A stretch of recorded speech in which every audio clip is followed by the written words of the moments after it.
Thank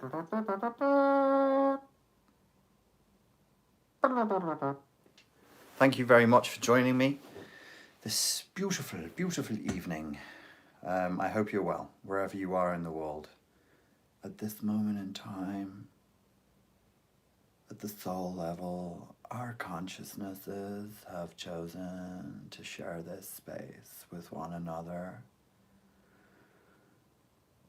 For me, I just believe that we're here now in this present moment because that's what's meant to be. And I just think that is so, so beautiful. Beautiful. It's beautiful. Right, if I could pull it off for an hour, that would be amazing. I can't though. If I could do, I would be commissioned by Sounds True, like overnight. I just want to tell you, it's beautiful. So, we're going to be talking law of attraction and cynicism, critical thinking, atheism, the concepts that you've just seen in that video. Two pieces of housework first. If you go to my channel at the moment and you go to the community tab, I'm running a poll asking people if they want to, if they'd be interested in like an accountability group. I want to be in an accountability group. And then I was like, well, maybe other fucking people want to be in an accountability group. Why should your ass just get the accountability group? So maybe we're all going to be in an accountability group. And probably, I think, like reading through the... So if you have an opinion, go and add it there in the community tab. Probably the thing we're going to do is set up like a 30-day challenge. Doing the work, helping each other. I'll be releasing like videos probably like 5 times a week and then audios every day, giving you exercises to do. We'll be sharing the mind maps, the emotional literacy work with each other, that kind of thing. The second thing is Terry and Steve are both available for coaching. You can get Steve at spartanlifecoach.com and you can get Terry by emailing terry@spartanlifecoach.com. I've trained them both. They understand CPTSD inside out. They read the Pete Walker book. They are resonating vibrationally at their frequencies in accordance with the Pete Walker concepts, and they understand narcissistic abuse. They've both read Sam Vaknin's book, Narcissism Revisited. And basically they've got over 20, 30 years more than me of coaching each. So between them, like 40, 60 years more experience with this. So I highly recommend speaking to them if you're looking for that. Okay, I wanted to start out by just fleshing out what I said at the end of that video there on the law of attraction. I don't believe that there is a law of attraction. And I don't want to piss on anybody's chips. I don't want to piss on your chips here. Because if you believe in it, that's totally cool with me. I work with people from all over the world. I have done for years. Spartan Life Coach started in a Muslim country, was inspired by the help that I was, or not inspired, but moved forward, was permitted to be by a Muslim man who helped me when I was in a very difficult time in my life, a Sufi mystic. And my first clients were in Malaysia, so they would be Malays, Chinese and Indians, the 3 major ethnicities of Malaysia, which is, so you're talking to Hindus, talking to Muslims, talking to people with Buddhist perspectives and the various perspectives that Chinese mysticism includes. And then over the years, I have presumed to work with Christians as well, within the paradigm of their religion, within the paradigm of a religious system, which if you just forget what you think you know about it, just imagine for a second you're an alien that just landed on Earth. You take that story and you go, okay, so every different sect, it kind of all believes in this. Okay, fine. It's pretty wild. It's pretty wild what people believe. And these are normal everyday religions. And the law of attraction, if it's put from a rational, and I mean rational, let's say like a cynical point of view, it's not that wild. It's not that wild. It's not that crazy an idea. Like you think of something and it comes to you. The problem is with things like The Secret is where it becomes boundaryless. So to the people who are law of attraction followers, you are welcome. You know, I'll always I talk to anybody who's got any belief system. It's cool. It's totally cool with me. I don't need to go around. I don't get my jollies. My nipples don't get stiff by kicking down other people's fucking sandcastles. If it helps you and it's done good in your world, then it is good. Then that is a good thing. When people are saying to me, I say the law of attraction doesn't exist. As I said in the video, the only law of attraction that there is in the world is called Amazon, and that's me as an individual. I choose a thing, I look it up, I use the powerful magic that is the symbolism of money, which this is just like, this is pure magic. That's pure magic in this country. And I think still in a lot of the colonies, it might even still be the case in Canada and Australia, or at least it wasn't until recently. If your money holds this woman's face on it, it's valid. And if it doesn't hold her face on it, it's not valid. So if you're like in a bar somewhere in the UK and somebody hands you like a Scottish note and you go, oh, I don't recognize that, what your bar manager will say is, does it have the Queen's face on it? If it does, it's legal tender. You can accept it if you choose to. The face represents DNA. The only thing that more quickly, well, aside from a DNA test, the way humans judge each other's DNA at the unconscious level is through smell and through the structure of your face. So because of a magically anointed woman who goes through an initiation process that was the same that Egyptian priests went through, that includes anointing with oil that conjoins you with God, if it has her DNA on it, it's a valid symbol and it can be used. It's all energy. And that's not like, oh, it's all energy, man. No, that's fucking what it is. It's a symbol of work. It's a symbol of time. It's a symbol of effort, or it could be a symbol of crimes. It could be, who knows? But it's a symbolic process. So I don't have a problem with any of that. I'm like, no, we already live in a magical world. We're just bored of it. We're just bored. We're bored of the type of magic we've got because it's not aesthetically pleasing. We lost aesthetically pleasing magic. We traded it out in the Industrial Revolution and in the Enlightenment for functionality. We used to have a much closer connection with aesthetically pleasing magic. When I'm talking aesthetically pleasing magic, I'm including the realms of religion in that. All the religious systems rotate around a prophet or a person who has magical, supernatural abilities. So I don't make the split in my head. I'm not like, oh, they're over there and they're over there. The one thing I would say to the law of attraction people, though, and it's not a fight. I don't need to fight people about it. It's like, dude, do whatever you like. If it makes you think more positively, that's fucking cool. But there's no law, and I don't believe that the map of reality that like you're a thing and you attract a thing to a thing. I think that is the invisible ideology. That's invisible capitalism. That's we're so indoctrinated into materialism and capitalism. You think you as a thing need a thing. And if the thing comes to the thing, then this thing has more things, which is what? Capital. The more things you have, that's your capital. That's why it's called capitalism. It could be called thingyism or beadism or symbolismism, whatever you like, but we call it capitalism. That's baked into the cake, but it's baked so deep down that bothers me that people don't see it. So that's point number one.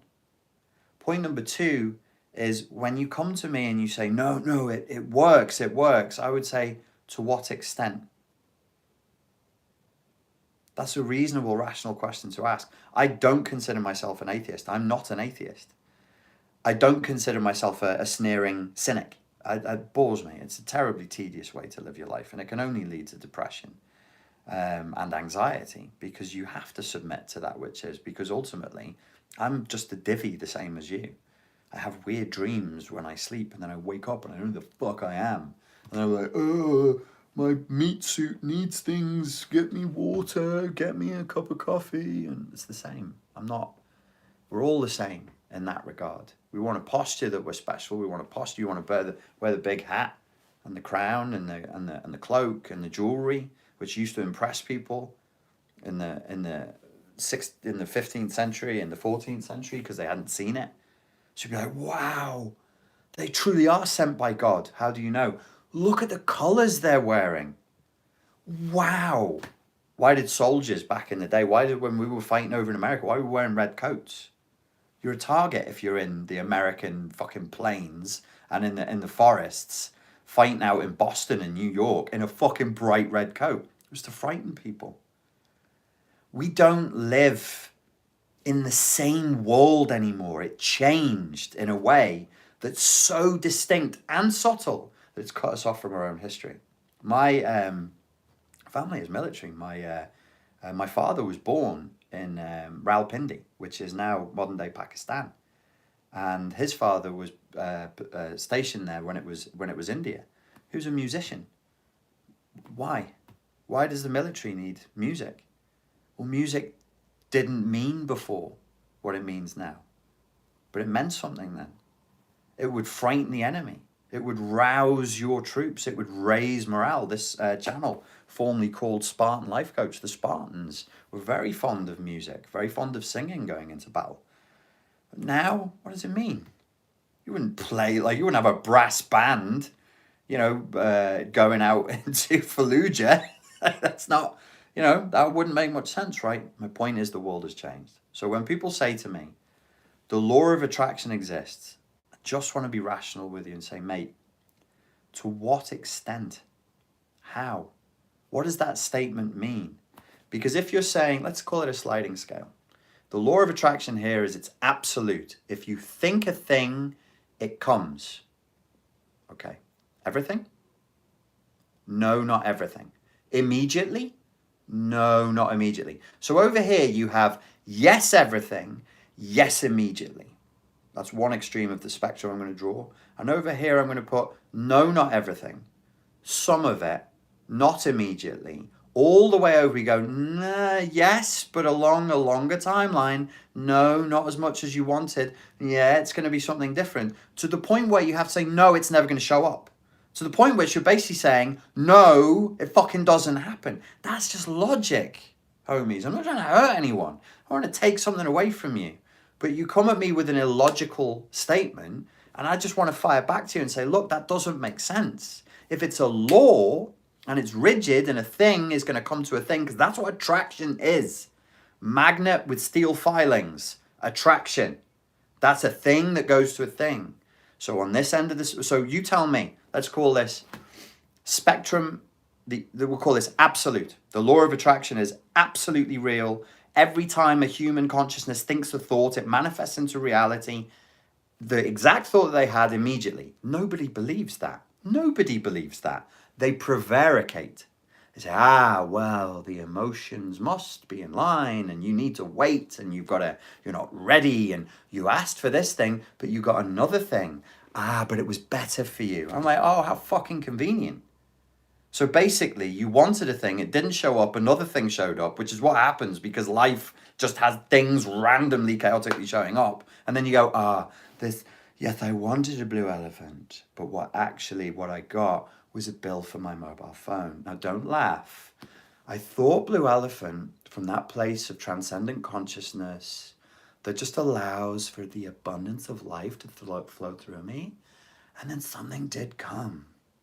And it was a bill for my mobile phone. You know why? Because I didn't pay it last month, because instead of going to work and making money, I was meditating. You can't do that. You can't market that. That's silly fucking horseshit. You can't tell vulnerable people that.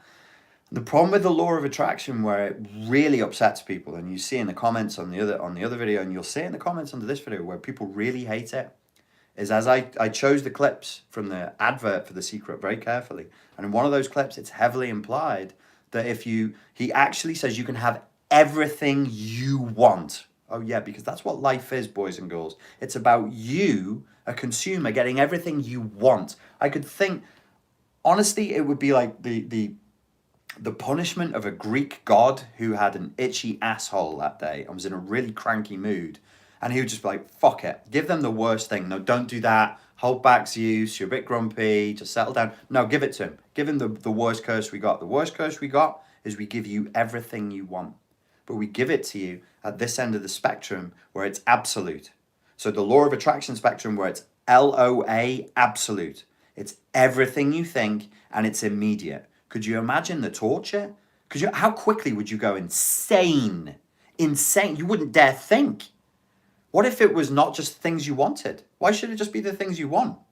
If it's about loading thoughts with emotion, what about negative emotion? Oh no, it doesn't work the same for but it does. And then you'll hear some people go, yeah, it does. And everything that happens to you that's bad is because you're negative thinking. And I'm like, dude, that is some poisonous horse shit right there. You're going to tell people if they get in a car crash or somebody gets assaulted or they, some terrible thing happens to them, that's because they caused that. That's just crazy. That's loco. That's like narcissistic reframing. It's purely abusive. And then right the way through to the middle ground where some shit turns up, but it takes some amount of time, and sometimes it does, and sometimes it doesn't. Right the way through to what we'll call law of attraction 0. So we have alpha and omega. Law of attraction absolute, it always shows up, no time lapse whatsoever. Nobody really claims that. Usually they're down here. The people who are marketing this and making money off it, again, some of it will, when you're ready, if you pray harder and longer and keep coming to my seminars, oh yeah, then it will. Down at this other end of the spectrum when nothing shows up, it's just random chance, man. It's just a random universe where just random shit shows up. And you can say to me, where do you believe that happens? And I'm like, the model's wrong. I don't want to play that game. It's consumer capitalism. It's gotten inside your soul. You think that's what reality is. And that's why I said in the video, and I didn't push it that hard in the video, but this weird middle ground is probably where I got to through when I was younger, taking psychedelics and listening to a lot of Timothy Leary and Robert Anton Wilson, and just thinking and going to Zen meditation. I had a great Zen teacher when I was 15 years old. Sensei Terry Ezra from Birkenhead, very harsh, but good teacher of Zen. And I learned to meditate. And I would think through things. And I'd be like, oh yeah. What is it you want? What is this thing that you want? Is it good to want things? There's a fucking question. Is it good to want things? Does it nourish your soul to be focused on things? And you go, well, it's not a thing that I want. It's a relationship. And I'd say, but you still can't hear me. You're still steeped in consumer capitalism because you want to eat that relationship. You want to consume it. You want to buy a ticket to the relationship like it's a ride that you're enjoying. You probably will get some rides off it for now. It's consumerism. It's materialism.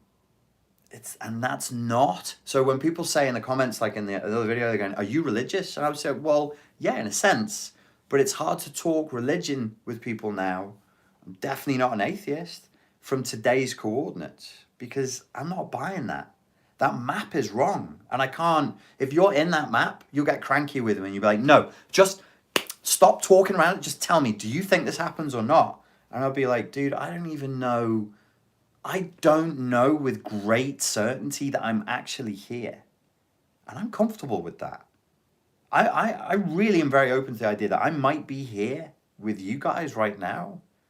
Because we're here together, our consciousnesses are sharing this emotion and this experience. But I might be living in alternate realities too. And you go, that's fucking crazy. And it's like, well, I don't know, man. Ask some quantum physicists. I've sat with somebody whose job is actually working quantum physics and said, how crazy is that? And he was like, well, not according to some of the models we're looking at right now. And I'm pretty sure that I've slipped in and out of this reality. I'm sure I slip into other ones. That's why this whole thing, people go, why do you keep going on about squids? And it was a joke from when I used to run a lot of Instagram lives a couple of years ago, and I would talk about my dreams, and people were like, what dreams did you have? And I would joke, and I'd be like, I dream that I'm not even this meat suit. I'm like this squid with tentacles and multiple realities, living them at the same time. And my job as the intradimensional space squid is to hold a portal open in the multiverse through which time flows. And I love that job. I'm real comfortable with that job. It feels good. Time has to flow in, and I use my tentacles to hold it open. That's crazy talk. I'm stone cold sober. But it's crazy. And it was facetious, and it's for comedic effect. And then it kind of isn't either, because I'm like, I don't really know. So map certainty bothers me. So here's the thing.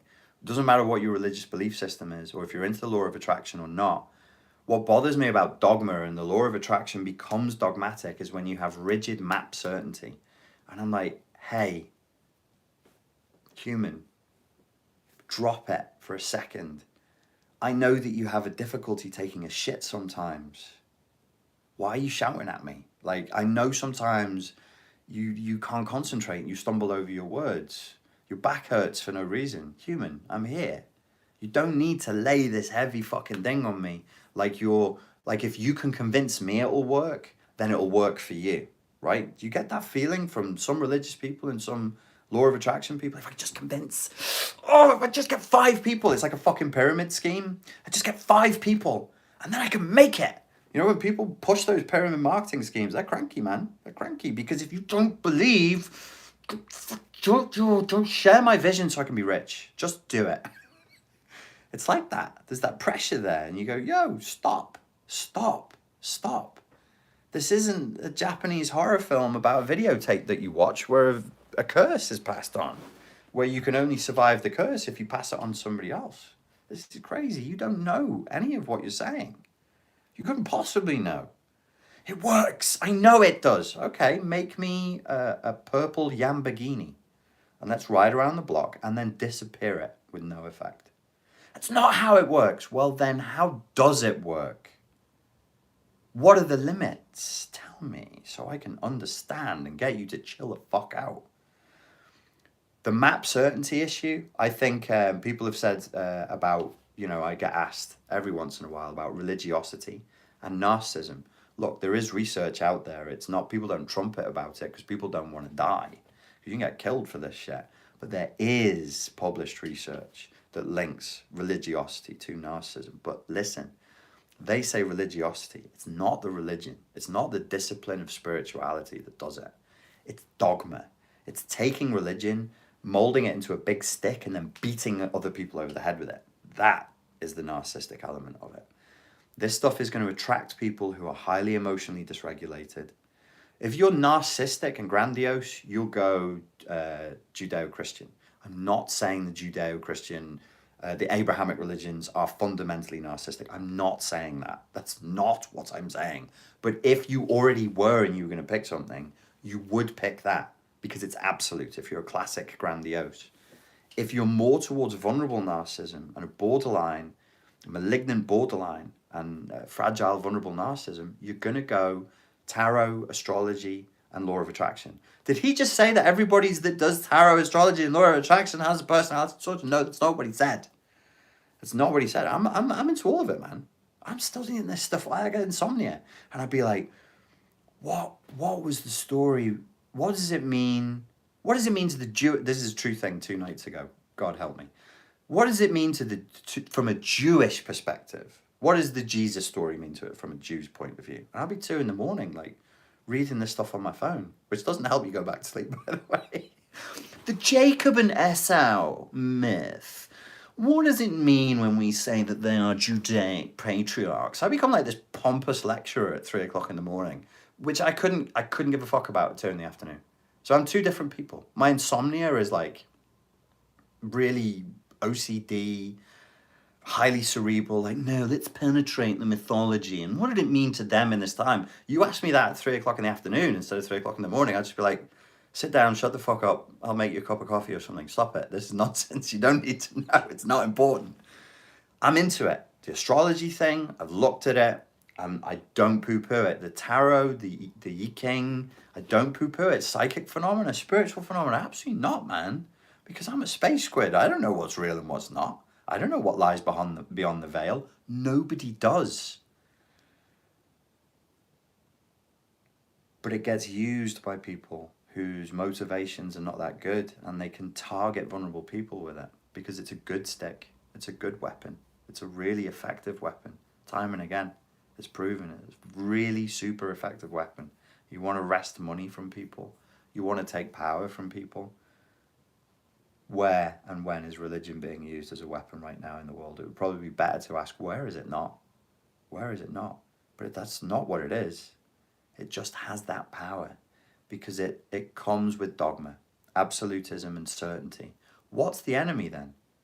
To me, the enemy is absolutism and certainty. Now, we've spoken on this channel about, so you're a moral relativist. I'm like, no, postmodern moral relativism is absolutely poison. But you've got to be careful, so careful with rigidity and certainty. You don't know. I don't know. It is not knowable.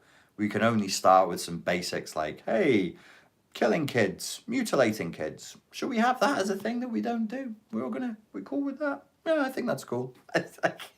Based on what I've seen in my time on this planet, seems like a good idea. We all agree as adults. Leave the kids alone. There's some moral boundaries there that I think we should all be able to agree on.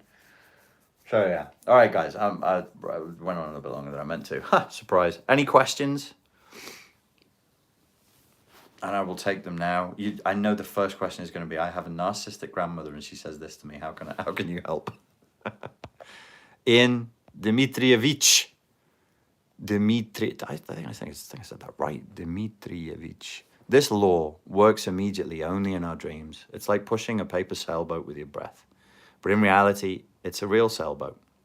It's hard to push and you need real wind. Yes, I would suspect that you have a good point.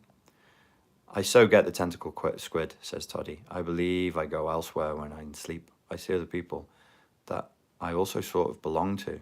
Creative Visualization by Shakti Gawain versus LOA. There was the Shakti Gawain stuff. I haven't picked that book up. I had a copy of that book when I was a kid, and I like that book.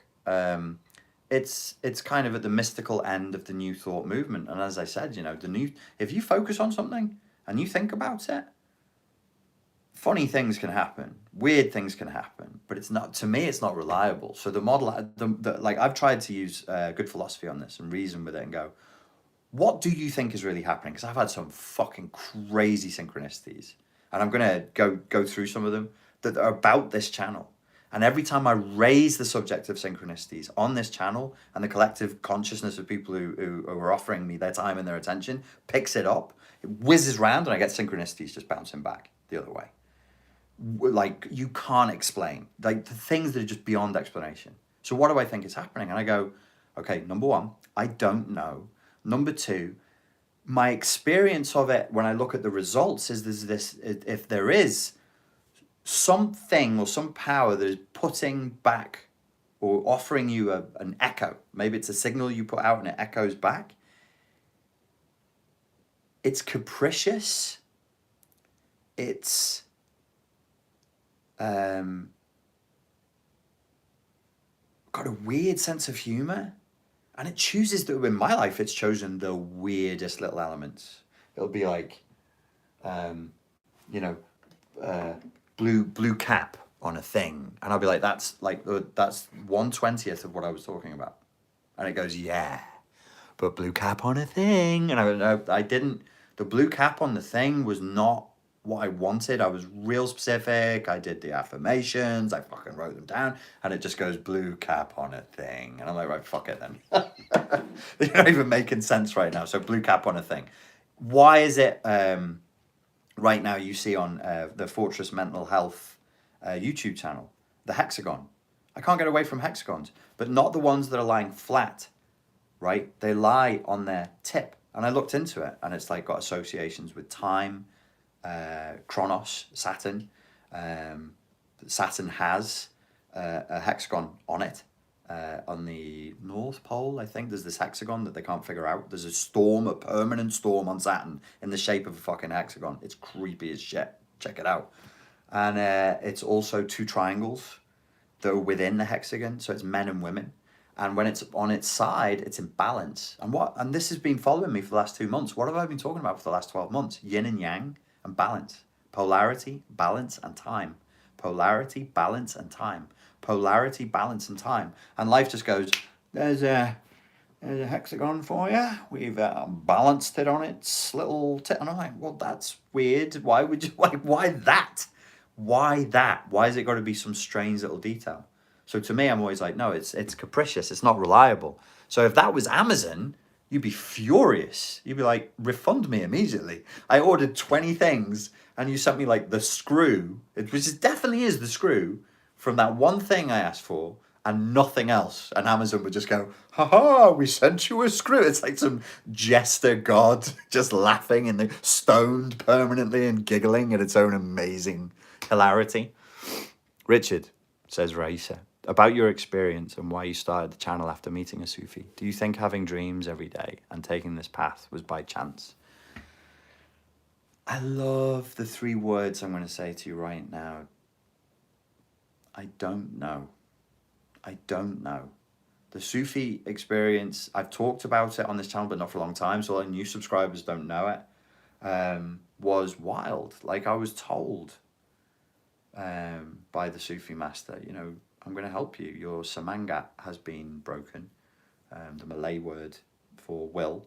He looked at me and he said, your samangat's been broken and I'll help you, but I need to know you're pure of heart.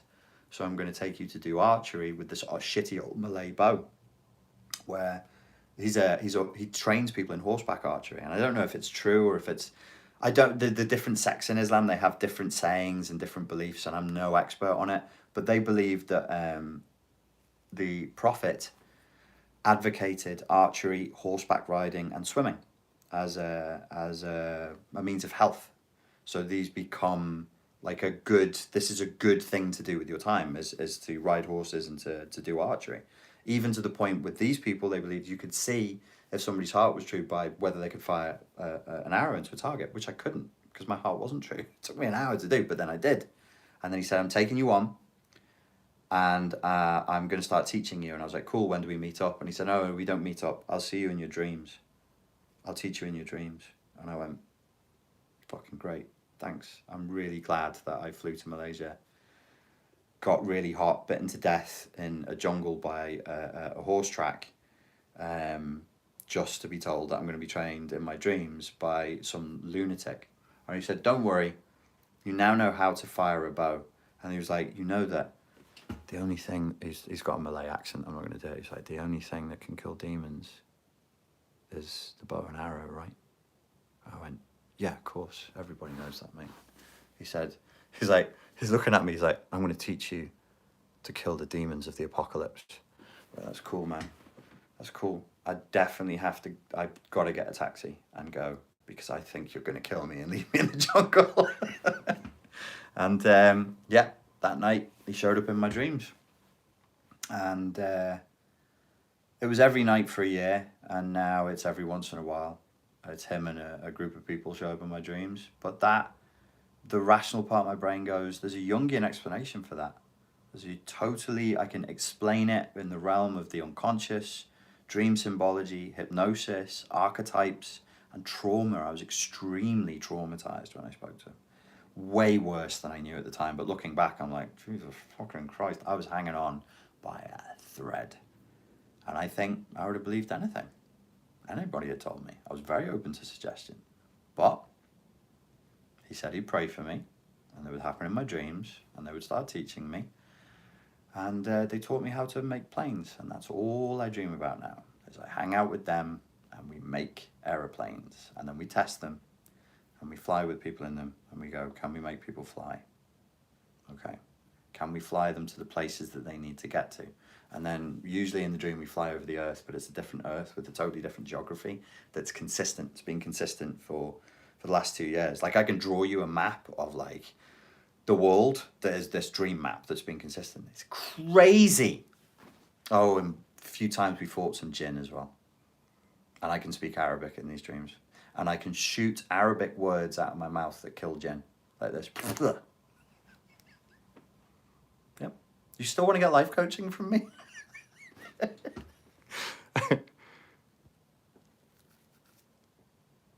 Felix the cat says, I shouldn't laugh.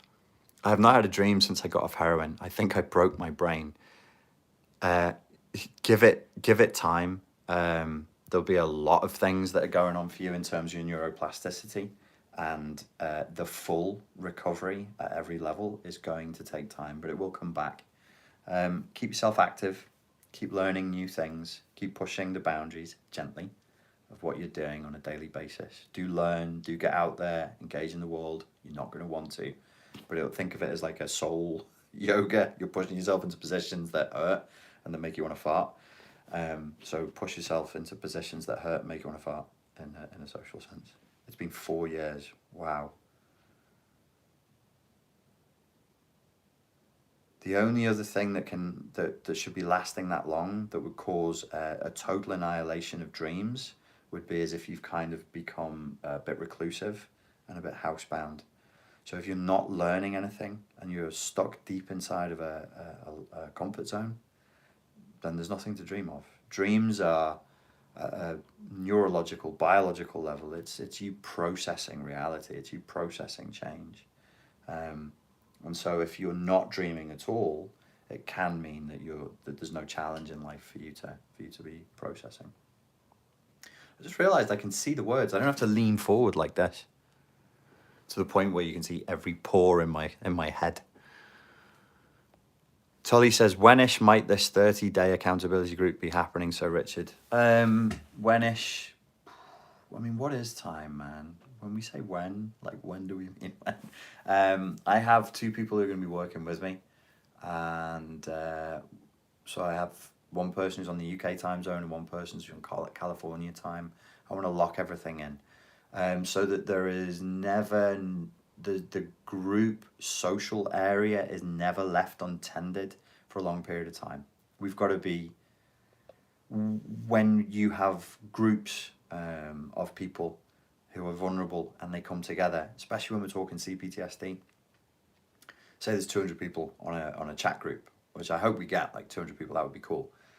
And then somebody has a bad one, they go into an emotional flashback, or they've been drinking, which has happened on groups I've run before, like on the weekends. People are like, oh, I had a really bad emotional flashback. It's like, yeah, you have them every Friday night around 2 a.m.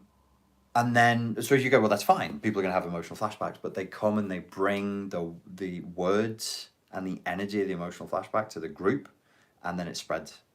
Words are powerful, man. They hold, like, they do hold the frequency of something. Well, I'm telling you, Tully, you're a writer. You know words are powerful. So people can almost cast a spell that puts panic. It just brings panic. And I've seen it, like, it goes around the whole group. So we've got to be super tight on that. Because I set out, because I saw this happen in other groups that I was running in the past, I said I'm never doing it ever again. And the only way I'll do it is if we're monitoring, and I can trust the people who are monitoring it to be really quick with stuff like that. And, you know, the poor person doesn't know. They don't realize. They're in a thing, and they just pull out their phone. They're not thinking, oh my God, 200 humans with their own problems, their own vulnerability are going to read this and feel it. They're just desperate. And it's just their phone. And it's just like writing on Facebook. It won't be on Facebook, by the way. It's not going to be in Facebook groups. But it's just like that. So they think, well, it's fine. It doesn't mean anything. And I'm like, no, it does. You know, you can't do that. So we've got to control it. So it'll be soon. As soon as I feel confident that we can mitigate that one particular issue, then the only thing is getting it up and running.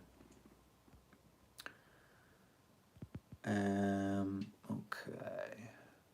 You can have a private Facebook group. No. You're right. Like, I reviewed every option. And the private Facebook groups, if you want to share pictures, you did an emotional literacy map, you take a picture on your phone, you share it in the group. It's super, super efficient, a way to do it. But people are conditioned now to use Facebook in a certain way. And people in our age group, in the 30s and up, I personally believe that we're being slowly conditioned to use it in quite a confrontational way. So there's already a confrontational energy when people just open up Facebook. So that element, I just want it to be like, nah, this ain't Facebook. Don't get sloppy. Don't act like this is your fucking living room. You're talking to a lot of strangers, and even though you got problems, you got to respect other people's perspectives and other people's emotions as well. So that extra layer of not having it on Facebook is why I'm going to do that. But I want people to share. I want them to share good stuff and keep it positive. Eugiros said, what is going on with the book? The book's had to take a back seat. It is happening. I did some writing yesterday, but it has taken a back seat. This injury that I've got is worse than we expected it to be. It's not like a simple ACL op. If it was, I would be out of my brace and walking without crutches by now, and I'm not. you guys, I already told you, I managed to shear a piece of bone off the femur, and in order to create healing, he had to create trauma.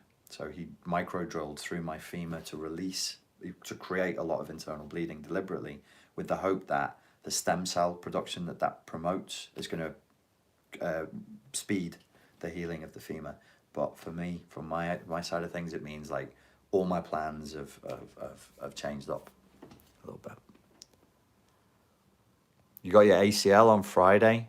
Idavenu. That's cool. Don't worry about it, because I'm following a group on Instagram for ACL surgery, and you see people like inside of 5-6 weeks, they're doing like not full squats and stuff, but they're doing banded squats and they're doing pistol squats and gently, super gently, but you're mobile. You'll be moving. You'll be fine. It's not, the ACL procedure is not a hard procedure. I know it isn't, which is why I was like, I'll be back in the gym on Wednesday.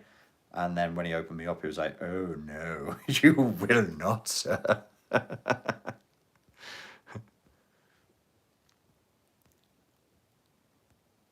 Okay. Mandy says, that's the world's biggest problem, not caring about the fact that others have issues, and they throw it in the wind and no one cares who it hurts. Yeah, it's kind of like, it's something that emotionally dysregulated people do. So probably everybody watching this has done it at some point in their life. And people who aren't emotionally dysregulated, you know, what do we call it in normal everyday parlance? Some people call it stress dumping. Like, you don't feel good, and then you just blurt it out, and then you kind of feel a little bit better. But the problem is that shitty negative energy is out there, and it affects other people. I've noticed in the last year, I'm like a real, one of those annoying zippy positive people.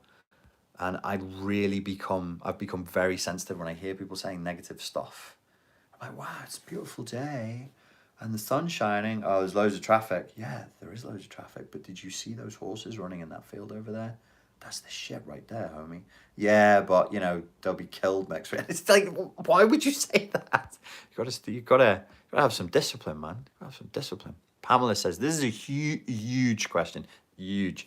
I've really wanted to know for some time. You have answered some of the most amazing things that were on my mind. Do you like to eat raw garlic? That is a huge question, and it's an interesting synchronicity, because I was just thinking about a place that I've not thought about in a very long time, which is it's called Las Pedroneras, and it's east of Madrid, and that's where I learned to speak Spanish. And it's a small-ish farming village that only produced garlic, and apparently it was one of the major garlic producers for Madrid and that whole state in Spain. What state would that be? Castilla-León, I think. So you could smell the village like from 5 miles away, because it's just open plains leading to it. And after a week, I couldn't smell it anymore. But the old people there, who all lived to like 173 or something, you'd have like families with generations, and everybody be in the room, like 6 generations, abuelo, and then the big abuelo, and then the big abuelo. And they were all eating raw garlic. But I don't do it, man. But I was just thinking about that garlic producing town. When I came back, garlic apparently is a really, really small, it has this small molecule that penetrates, and I was told for weeks afterwards that I stank, even though I wasn't eating garlic. It would get through my clothes, through my skin, even my luggage, man, stank of garlic. But it's good for you, and it keeps those vampires away. Oh, excuse me for sniffing.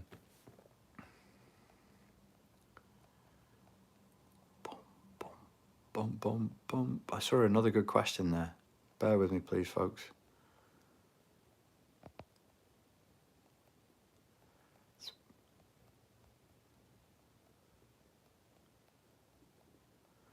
All right. Where are you in regards to your ideas on an online self-discipline? Says Teen B. I'm not sure what you're referring to there. Online self-discipline. On an online self-discipline. Let me know what you mean. I'll try and answer that. When will your next live likely be? I don't know. Busy Mum says, have you seen or heard people talking about not having any internal dialogue? Any thoughts? Yeah, it's nonsense. They probably aren't aware of it. It's like people who say they can't visualize. So I get clients who do that. I'll be like, I want you to visualize this. I go, no, I can't visualize. Like, really? Close your eyes. Open your eyes. Who am I? you're Richard. I'm like, so you recognise me then? Yeah, that's because you got a visual memory stored of the shape of my face. You're visualising. Do you know what colour your front door is? Yeah, it's red. You can visualise just fine. So they do. Everybody has an internal dialogue. But when people hear a concept, like if it's like, so I had this with visualization when I was a kid. I was like, wow, people are talking about visualization like it's a TV screen and it's a movie and it's all clean and beautiful. Mine would just be this chaotic mess, but it was there and I could clean it up a little bit with a bit of thought. So they hear internal dialogue and they think there's some loud, booming, godlike voice inside their head going, you will do this now, Frodo. But unless you don't speak a language, you absolutely have an internal dialogue. When you say to them the words, I think you have an internal dialogue, and they say back to you, no, I don't have an internal dialogue, in order to process the question and process their answer, they had to run an internal dialogue. So it's just not true. Any favourite books on self-discipline? I quite like that Extreme Ownership book by Jocko Willink.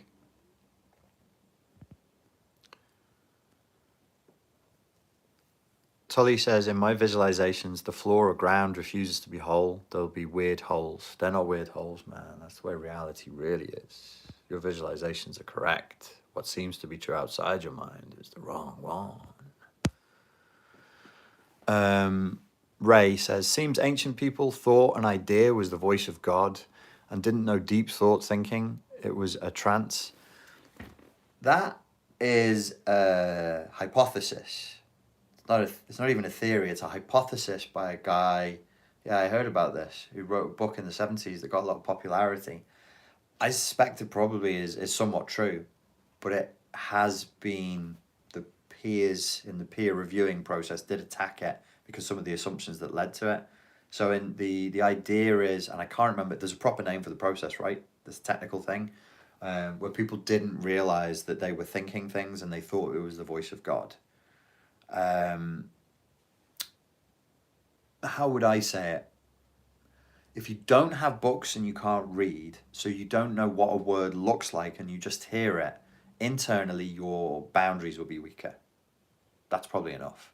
So if you had a tendency towards maybe an issue, or you were a bit of a psychopathic narcissist, you probably could say that you were traumatized.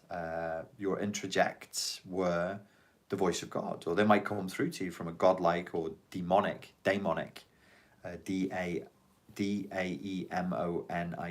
way, a daemonic way that makes you think you're talking to a higher power.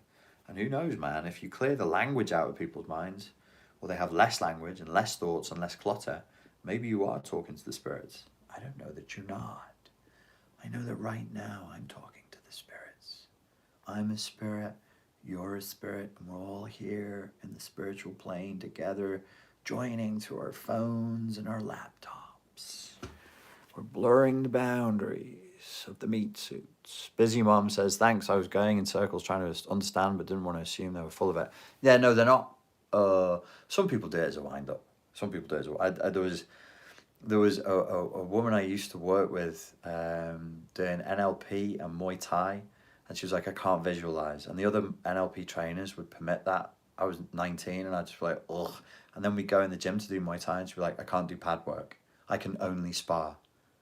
And I was like, wow, that's amazing. So every time you come into a Muay Thai gym, you don't learn any techniques, you just fight. Yes. Like, do you mind if I watch you sparring? So she said, yeah, fine, you can watch me sparring. And I was like, you're the worst person. That's not actually Muay Thai what you're doing. It's awful. So you do get people who get like an attachment to, it becomes like an ego identity. I can't visualize, I can't do pad work. And everybody was just permitting it. And I was like, just say no. Just be like, well, you're not sparring then because it's dangerous, because you have no guard and you don't know how to throw any. Anyway. Chaotic 313 says, are inverted narcissists extreme codependents, people pleasers with narcissistic qualities, or the other way around? Sir, madam, this is Sam Vaknin's concept. And I have sat with Sam over drinks and asked him about this, and I think it took me 3 conversations on 3 separate occasions to even vaguely get close to what he was saying. But there's key points that I do remember. Inverted narcissists is not a way of describing the average codependent or empath or victim of narcissistic abuse. Inverted narcissists, first and foremost, are narcissists. Full-blown NPD. So unless you have a full-blown NPD, you're not an inverted narcissist. These are people with that Sam had noticed over years and years and seeing thousands of people who were full-blown NPD, but they were obsessed with their own victimhood at the hands of narcissists. So maybe from another point of view, you could say maybe they're like vulnerable narcissists who are obsessed with being in relationships with classic or grandiose narcissists. Maybe we could say there's a particular type of narcissist that's just obsessed with victimhood. The victim narcissist. They're just obsessed with their own victimhood. That's their identity, is you did this to me. But they are NPD, but they justify their own naughty and evil machinations by going, well, at the end of the day, I'm the victim here. No matter what I do, I'm the victim of your father. He's the worst, and he actually really is an NPD, and you kind of go, well, he kind of is, so, So inverted narcissist is it's still rare, like it's super rare. It's still NPD. So however many of the population is it, 8%, 10%, you have to be, first you're NPD, then you're obsessed with being in relationships with classic grandiose NPDs who abuse you, allegedly.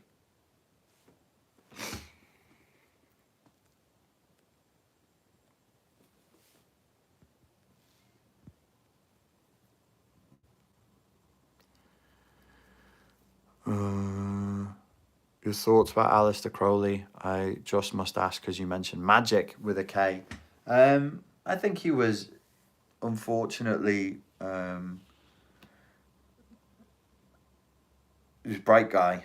There is a trope, there is a type in the British public school boy system, and I was in it for 6 years. But my background was I was living in Portugal, and I was just taken from Portugal, the Portuguese schooling system, and thrust into the British boarding school system, which was extremely old-fashioned and weird. And I noticed there's an archetype of a very naughty boy. I remember in Monty Python, those guys are all from British boarding schools. They're all from Cambridge, I think. Posh kids, bright kids. And they say in The Life of Brian, he's not the Messiah, he's a very naughty boy. That's a trope. That's an archetype within the British boarding school system.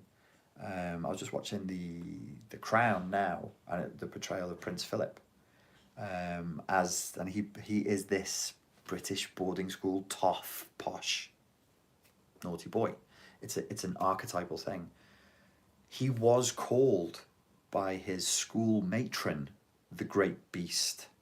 And then he adopted that as his moniker. I'm the Great Beast. Who told you the Great Beast, Aleister? Oh, Mom did, because I wouldn't get in the bath. It's really silly, insipid stuff at that end of the spectrum.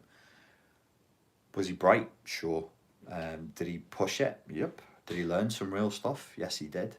Ultimately, I think he fell prey to his own ego. He was so undisciplined and so self-indulgent, heavily traumatized by his mum and by the system that raised him as well. He suffered terribly in ways that no child should have suffered, and I think it damaged him. So I keep using the N word here, but there is like a narcissistic, highly narcissistic element to what he does, what he did. And then, we have cases where he was definitely being physically and psychologically abusive and running a cult because he was broken. So, yeah, broken dude, unfortunately. But it was interesting when I was watching The Crown and I was seeing the portrayal of Prince Philip. I was like, why is he so naughty? Why is he such a rascal?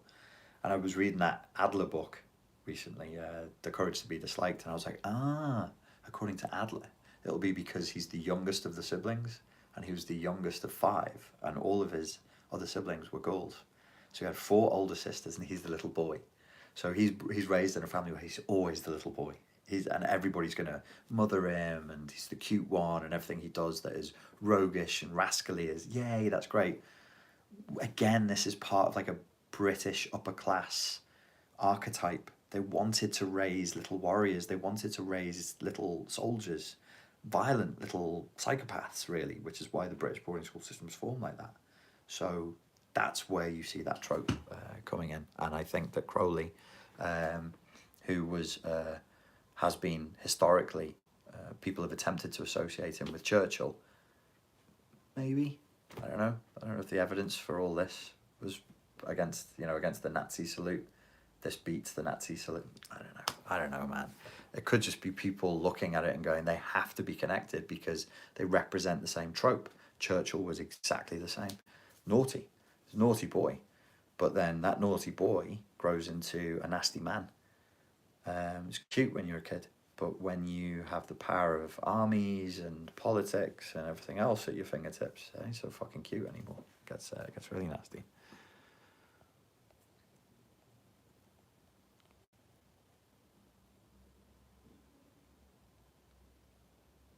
Lindsay says, I worked as a nanny for many years and I know loads of these types. Yeah, it's sad, man, to see. It's still to this day, you see this encouragement. One of my best friends from childhood, he was encouraged passively and actively to be this naughty boy archetype. And unfortunately, 2 years ago, we lost him because these posh people thought it was funny that their kid, when he was a little kid, he was a naughty little cheeky imp and a shit. It fucking grew into a drug dealer. Bad man. Real posh, but bad. Doing bad man things. And then eventually, he was always going to die. He was always going to die, one way or the other. Prison, execution, falling off his bike. Eventually, it was a drug overdose. So very sad, very, very sad. It's part of it's another era. There's actually a couple of videos I want to do because there's a really good series that came out with Benedict Cumberbatch where he represents how the growth of this, the combination of like the boarding school thing, sexual abuse, psychological abuse, and where it leads to. And this upper class sort of psychopathic, cold-blooded, reptilian-seeming attitude towards children. I wish I could remember the name of the series. Benedict Cumberbatch. It's a TV series.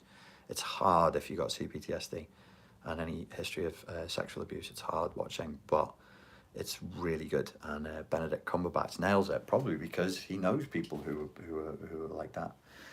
Rictus Vaticus says, do you think a childhood trauma like circumcision can create narcissistic personality disorder? No, I don't think that circumcision creates narcissistic personality disorder, but it is trauma, and trauma can create narcissistic personality disorder. I don't think circumcising boys or girls has any place in the modern world, no matter the justification. We should not be taking razor blades to small children's genitalia for any fucking reason. If we can't all agree on that, I can't show up to the meeting. The Ancient Lantern says, speaking of hard to watch stuff, anyone see Uncut Gems? Anxiety ridden the entire movie. I lasted 20 minutes and I said, Adam Sandler, you're doing very fine acting here and I cannot spend another hour and 10 minutes with you because you're driving me fucking mad. I was like, I can't have you undo years of therapy with your silly movie. Racer says, Richard, what would you say to someone who says nobody can make you feel a certain way? Well, it's patently not true. It's an abuser's logic. How would you make your point as it's infuriating? I'd kidnap them, put them in a cell, and then refuse to feed them for 3 days. And then I'd be like, look, nobody can make you feel a certain way. You choose that. I wouldn't kidnap anybody. It's a joke. I used to say that about dualists and non-dualists. Like, oh, there's no you, there's no me, there's no difference. I'd be like, anybody says that to you, headbutt them really hard. And you'd be like, I didn't do it. There's no you, there's no nose. You're not bleeding. I didn't headbutt you because there's no you, there's no me. Don't do any violence or any illegal things. Thank you. Charlene Simmons says, what's your view on thought forms? Been targeted for years with negative psychically attacking energies. Okay. Ignoring them doesn't work. What say you? I think like you've embraced a certain map of looking at the issue here. You say you're being targeted psychically. I don't know. But you've asked me the question. I am the carpenter. I am the craftsman. Your problem is a nail and I have a hammer. So I'm going to tell you to treat them deny all that and to just push that outside of your head for a while and to just treat them as emotional flashbacks. And if that helps you, doing that for 3 to 6 months, then we'll say thank you very much, and then you can go back to whatever belief system that you want. But deny all that until you have anchored yourself properly in this reality and dealt with your trauma, because uncut gems, uncut mystical experience, uncut spiritual experience really can only be for initiates, and initiates have to have resolved their childhood trauma. Initiates typically, well, apart from being taken through traumatic experiences to be initiated and given large doses of psychedelics, would change their names. You get a new name when you're born again. If you not convert but revert in Islam, you're given an Arabic name. There's the old you, there was the trauma, there was the childhood, there was the parents, but you can't continue your intergenerational trauma. Jesus had some choice things to say about loving or hating your mother and father, and people have gone, why would he say you have to hate your mother and father and follow me? And one way of justifying that, apart from it being a mistranslation, was the idea that you've got to turn your back on that which was, and the bullshit that's being pushed into you. It's all bullshit. It's just cascading into generational trauma, father, son, daughter, mother, son, down and down and down and down through the years to here to now. You think this is bad. What's behind us is hell. If we're talking about the past being behind us, which of course it isn't physically behind us because behind me is a wall, but we tend to conceptualize time this way. What's behind us is far worse. Far, far worse. And so stopping that intergenerational trauma, stopping that intergenerational karma is part of the work. And boundaries allow us to do that. Boundaries are always a no. That's why I still have love for religion, because religion, true religion, offers a means to access a spiritual, mystical, subjective experience through discipline, through ritual. Yes, you must wash your hands and kneel before the Almighty 5 times a day. You're not from an Arabic speaking country. Well, you're going to speak Arabic. That's a discipline. The attending mass, it's a ritual. It's a discipline. Saying your prayers, it's a ritual. It's a discipline. It rejoins you with that which is beyond explanation, and it reminds you of how small you are. What a wonderful, stress relieving experience that is. That's where I started to get back into the idea of religion and the It's called the Lament of Hermes, or the something of Thoth. I can't remember. Graham Hancock reads it. It's on YouTube. Put the Lament of Hermes into YouTube and listen to Graham Hancock's reading of it. It's really good. But that's from Egyptian times, talking about the terrible shame when we lose the religious paradigm that lets us have a structure for viewing the chaos that's innate in the world, and reminding us that it's awe-inspiring and beyond us, and that we are small. It's such a relief. And I was hearing that when I was in Ibiza, which has a lot of stuff going on the island anyway, because it was the Phoenicians had a settlement there. So I'd be thinking about that, and then I'd just chill by the pool on a sun lounger and look at the stars. And I was like, damn, if people just how many shooting stars have the most you've seen in your life? I've seen over 50, because I've spent hours just on my back, just looking at the stars going, If you did that every night, if you just did that, you'd need to be in a country where you have clear skies, like Egypt.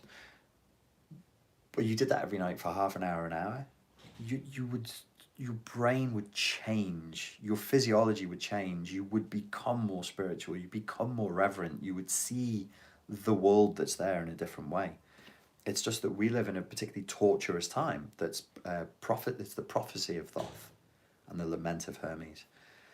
The prophecy of Thoth is this is wonderful, isn't Egypt great? We've got all these things that are going great. We're going to lose all of this. There will come a time where up is down, left is right. Sin will be seen as virtue and piety, being pious, being religiously disciplined, will be seen as nothing. This will be a bad time. They'll call madmen the geniuses of the age, and they'll call spiritual men madmen, and it's this kind of thing. Well, we're living it. So you take that which should be small and make it big, which is the self. We live in a time that's materialistic, disconnected from nature, disconnected from other humans, disconnected from the physical world, the stars, the mountains, the sea, the best that there is, it's all free. We're steeped in consumer capitalist culture. We're extremely materialistic and we're extremely egoic. It's painful to live like this. We're like these bloated, septic wounds walking around, ready to explode. That's graphic, man. Damn, son, you got to put ideas like that in people's heads. Well, to make a point, I think it's justified. Okay. It's not good. And it feels bad. People feel bad inside their bodies because this is not how we're supposed to live. This is an archontic reality. This is a psychopath's world. This is a reptile's world. You're not supposed to live like this. And it doesn't cost you anything to end the pain. It's totally free. It's all free. There's no tax on the stars, not yet. No tax on sex.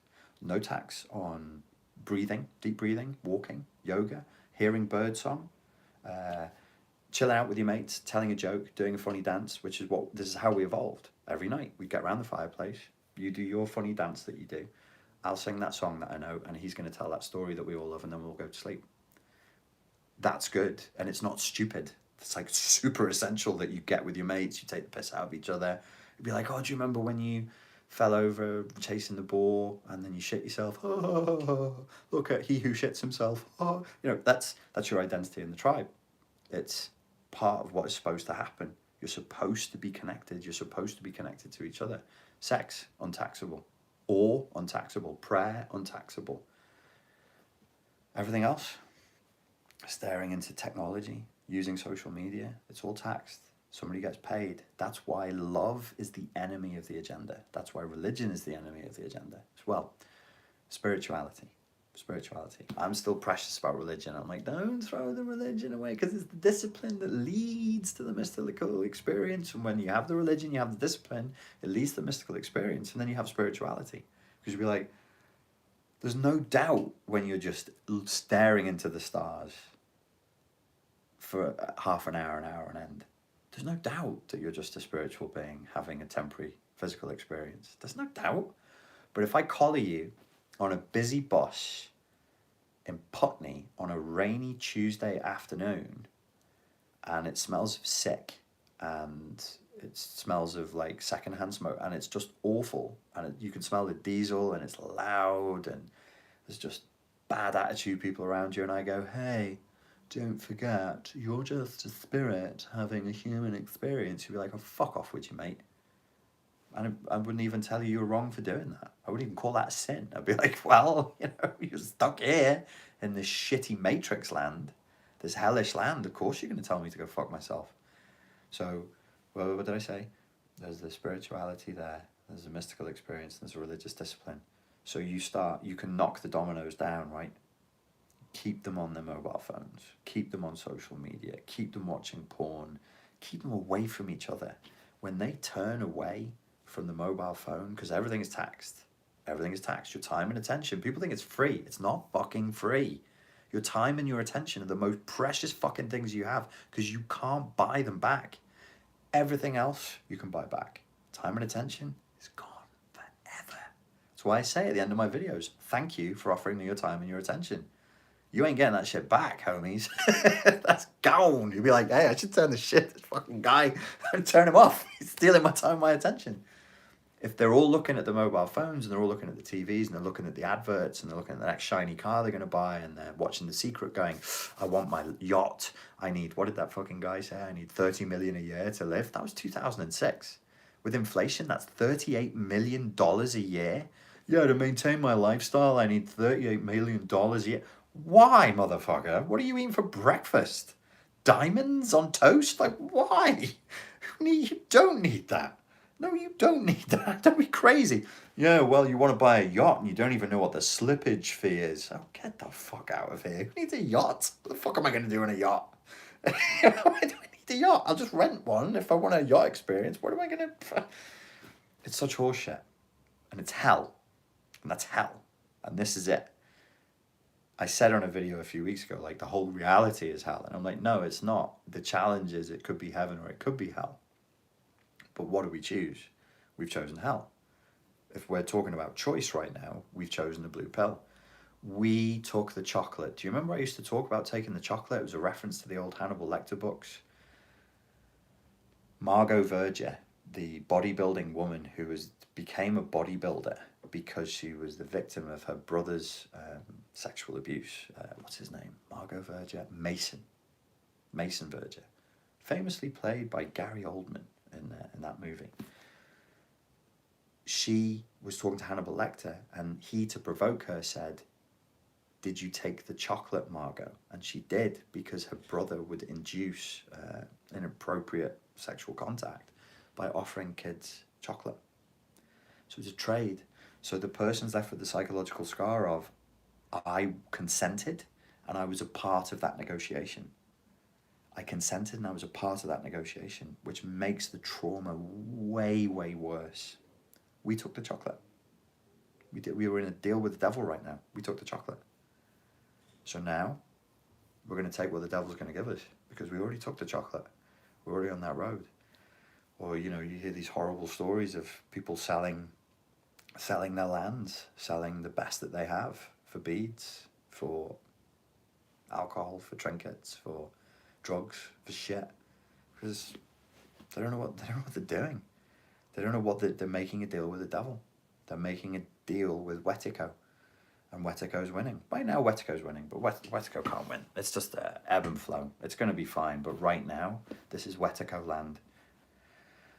Wetiko, sometimes called Wendigo. And this is his world. And we're in it because we took the chocolate. And we take the chocolate every day when we pick up these fucking phones and look into them, instead of looking at the human beings around us.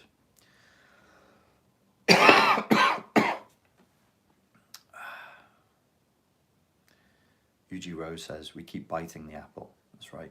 We keep biting the apple. And then we look for pills to deal with the poison of the apple. And we're all on pills. We're like, no, try this pill. It's the best pill.